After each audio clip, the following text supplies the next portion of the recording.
Hi, I'm Christina Wren, and I'm also a junior. So I was in the same class as Jeffrey. Jeffrey did a great job explaining, sort of how the AC Bio class is a great foundational course where it gives you great, key, key things that you get to learn and build upon, not just within this class, but also throughout your high school career. So just a little bit about me and how I sort of went into the AC Bio class. I actually moved from out of state, so I didn't know anyone going into Monte Vista.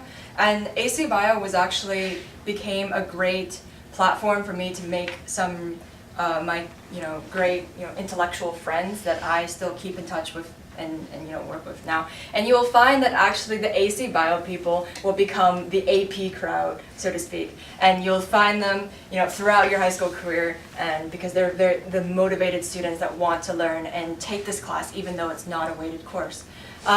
Now, as far as science fair, I will talk a little bit about it and highly encourage you guys to enter into Contra Costa, even though it's not required.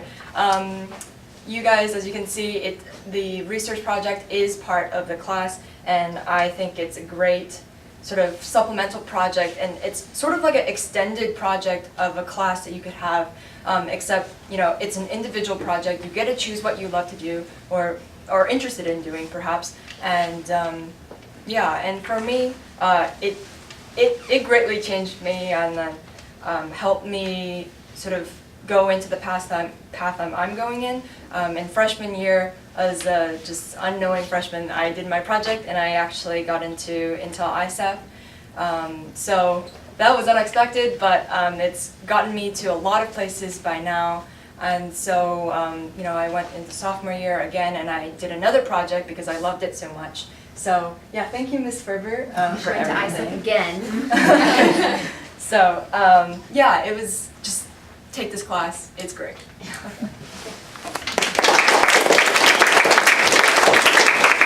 Just so you guys know, ISEF is the International Science and Engineering Fair. So it is, if you win the regional, county science fair, which Christina did twice, you go to ISEF and you compete against students from countries all over the place. It's an amazing experience. I got to go with her last year and it was unbelievable, so inspiring. But hi, I'm Brian. I'm a sophomore here, so I took AC Bio last year.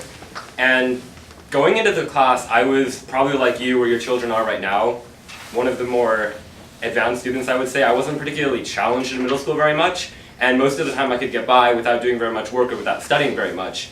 But AC Bio isn't like that. It actually was challenging. It requires you to focus. It requires you to study. And while that's difficult, the benefits are substantial, not only in learning biology, but I don't want to repeat what Christina and Jeff have already said, but it really gives you the preparation and foundation you need for moving off. The note-taking skills, the writing skills, the way you learn to study, process information, and read advanced texts are all things that are invaluable for later classes that I'm finding now.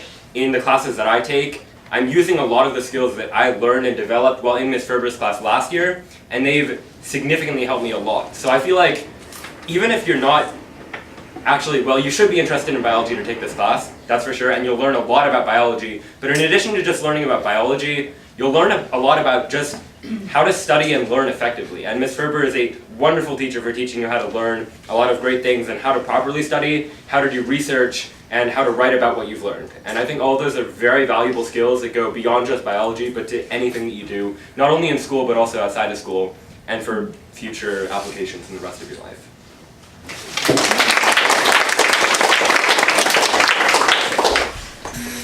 Alright, so my name is Mark Philip Buasa. I go by Mark Philip. I'm a freshman here, so I'm still currently taking the course, and I'm going to be presenting my science fair project on Friday.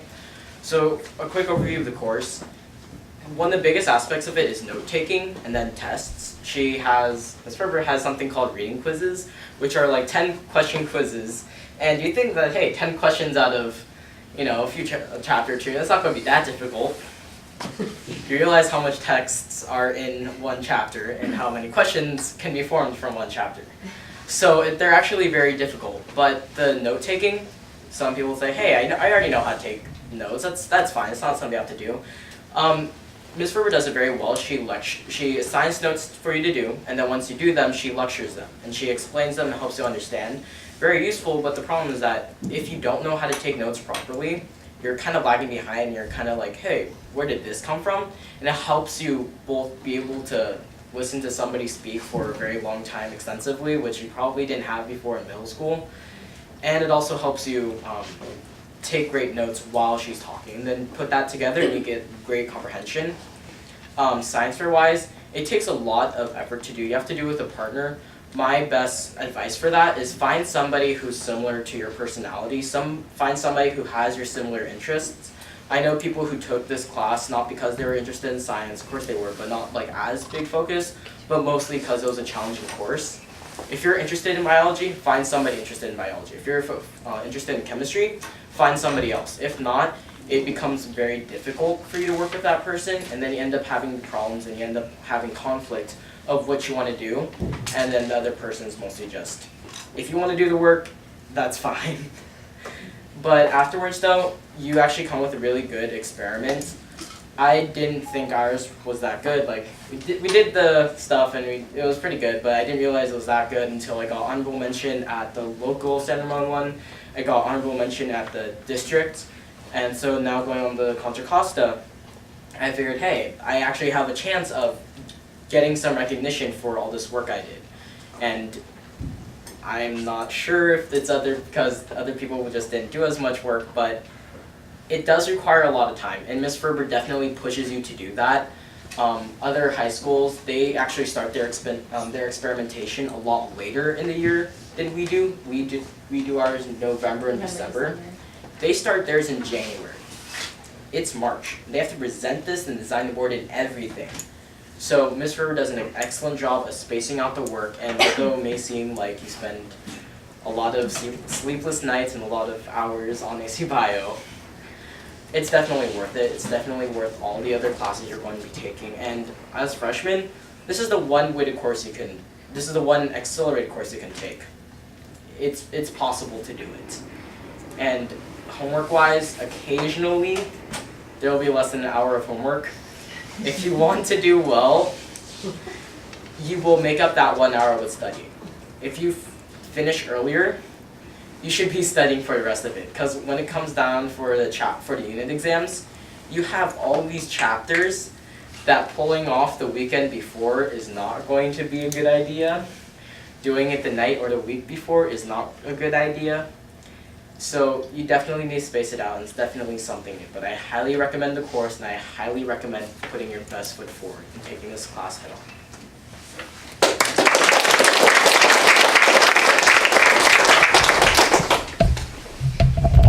Did you want to talk? It's okay. Another current student who's like, I'll peek in. They all have lots of extracurricular and commitment activities. So if you guys have some questions directly for them, maybe we can take those now, and then if you have questions for me, we can do that after. So you guys have, they're the ones that are living it, right? I'm the teacher, but they're the ones who've lived it.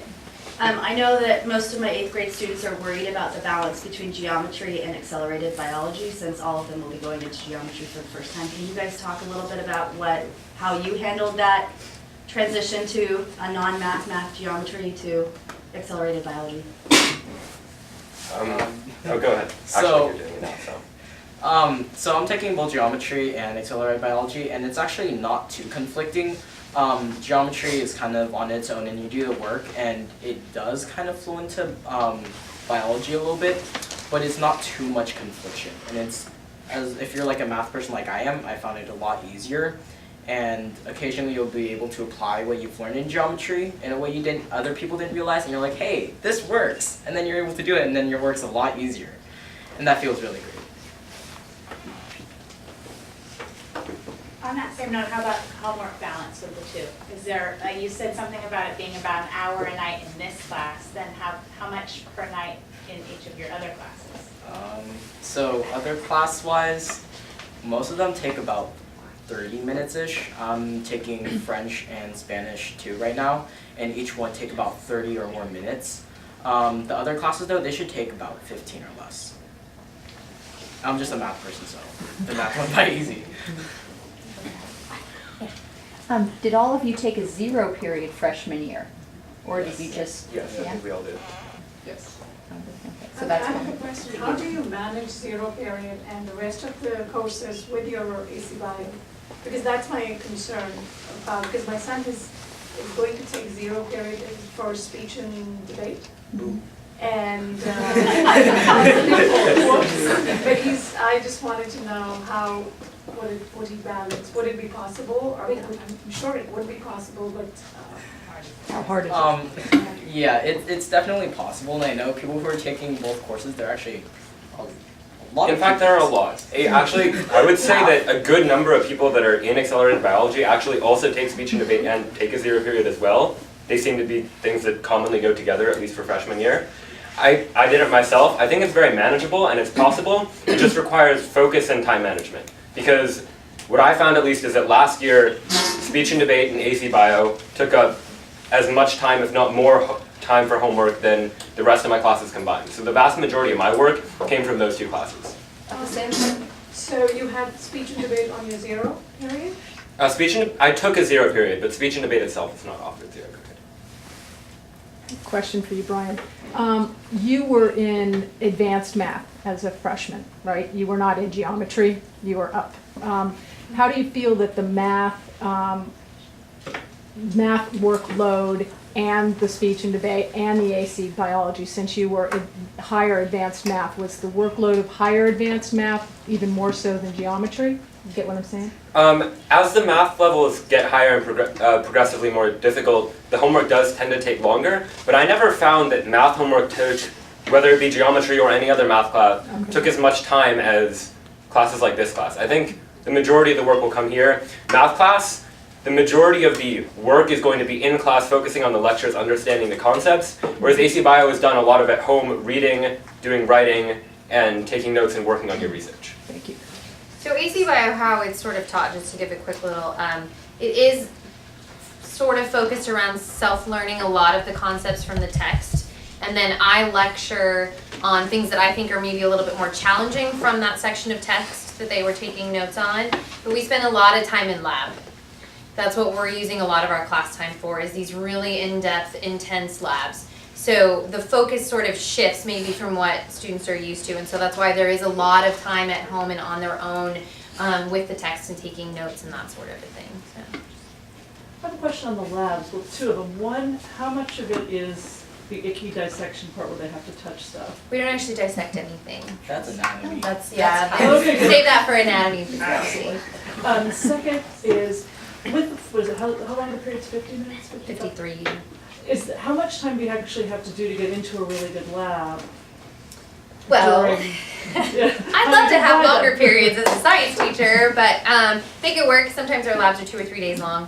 Just depends, and the science teachers get really good at breaking it up, and what we can do in a day, that's what we do, and then we do the next part the next day, and that's just how it has to work and happen. But we definitely make it work.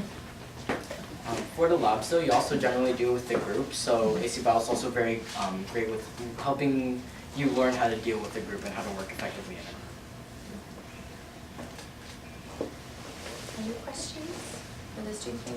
Yeah, for our science fair projects, do students finish all the lab work in the school lab, or they can do it like outside of the school lab? Depends on the project. If they have like a research facility that they want to go do something super fancy at, that's great, but they have to get permission on their own and organize that on their own. If they want to work with bacteria and things like that that are a biosafety level 1, they have to do that at school. They can't just, take a bunch of E. coli home and play with it. So that would have to be done at school, but some projects with like plants or different things can be done at home. So it's really dependent upon the project. And that we would tease out, obviously, as the projects were decided on. If they need to do some extra lab work at a school lab, do you offer that opportunity for students? Like, Oh do yeah, when they're after doing school? their research, I'm here. Even after Long school? hours. Yes. I'd like to ask you guys who took interpretation, they call it this speech and debate. How long that you normally spend for your homework each night? Want to talk about that? We took our own interpretation. Sure, but okay.